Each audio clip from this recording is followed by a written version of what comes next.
Good evening and welcome to the broadcast. The Royal Grenada Police Force has issued its first public statement on last evening's double murder in St Andrew.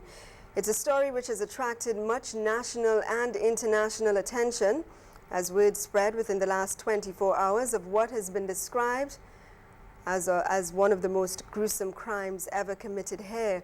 The police did not have much details when our news desk contacted them last evening. However, they issued a statement this afternoon based on preliminary investigations. Trisha Rubin has more. In a statement issued today, the police said that at approximately 5:40 p.m. on Monday, a male person entered the Grenville police station and placed a white plastic bucket containing the heads of two male persons on the counter. Upon police investigation, the heads were identified to be that of Clyde Greenage, a farmer, proprietor of Birchgrove St Andrews, and Christopher Stafford, a laborer of Bylands St Andrews. Officers from the CID and Grenville Police Station later discovered the bodies of Greenage and Stafford on a farm owned by Clyde Greenage in Balthazar St Andrews.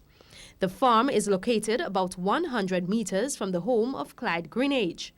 Police has detained a 32-year-old resident of Birchgrove St Andrews to assist with the investigation. Trisha Rubin, GBN News. Relatives of the deceased men are in a state of shock as they seek to come to terms with events of the last 24 hours.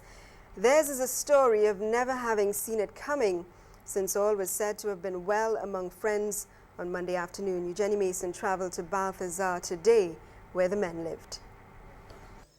The blood-stained grass marks the spots where 36-year-old Clyde Greenage and the 39-year-old Christopher Stafford lost their lives.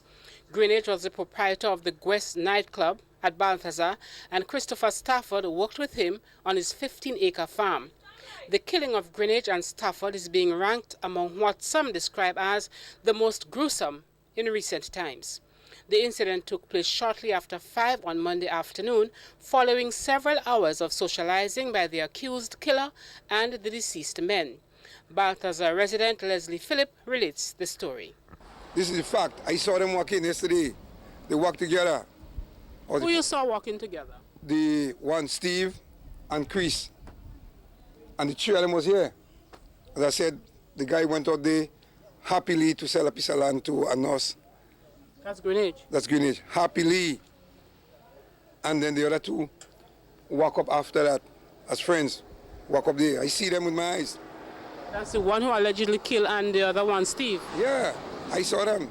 I didn't see no stress level. I didn't see anything like he was looking funny or anything, he just wave as usual. And, I know the guy to be a cool kid. In the hours following the deaths, relatives have been trying to piece together bits and pieces of information as they try to come to terms with the tragedy. We spoke with the nephew of one of the deceased men, Troy Greenage. Well, the guy, his name's Steve. Actually, the earlier the day, he was actually interacting with my uncle and them at my uncle club, which is the Quest, in which they would have been eating and drinking. Then my uncle left to come to the farm to take care of his crops and stuff, and the guy came along with them.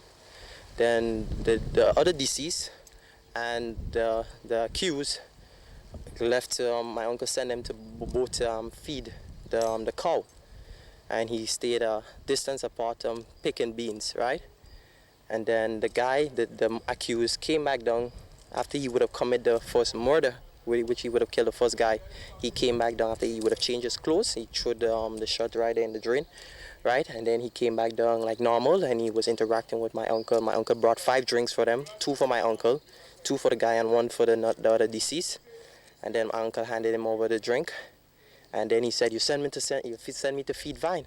And uncle kind of chuckled, and without any warning, he fired a blow to my uncle. And eventually he killed my uncle. Then he went up to the another body, which he would have killed earlier. And he cut out the guy's head. He didn't, like one blow, he didn't cut off the head with one blow. You could have seen he cut it out, like took his time after he would have killed them and cut out the head. And then he came back down, he did the same to uncle. And then he took my uncle's CRV. The guy came in the police station with the 2 heads in a bucket and just emptied it out on the table, you understand, to the person on the desk. Clyde Greenage ventured into farming after a 5-year stint in the Royal Grenada Police Force. ACP Smith Roberts was his mentor. He was the first junior person I know, first person who I knew as a constable in charge of the finance section of the police headquarters. And even there again, having to deal with senior officers. Again, he applied himself and was very forceful, showed leadership, had very firm strength of character, very, very honest. It was very unquestionable about him, and therefore nobody could accuse him of anything. The deaths have sent shockwaves across Grenada and other countries, with many wondering what could have been the motive for the beheading of two of Grenada's young men. Eugenie Mason, GBN News.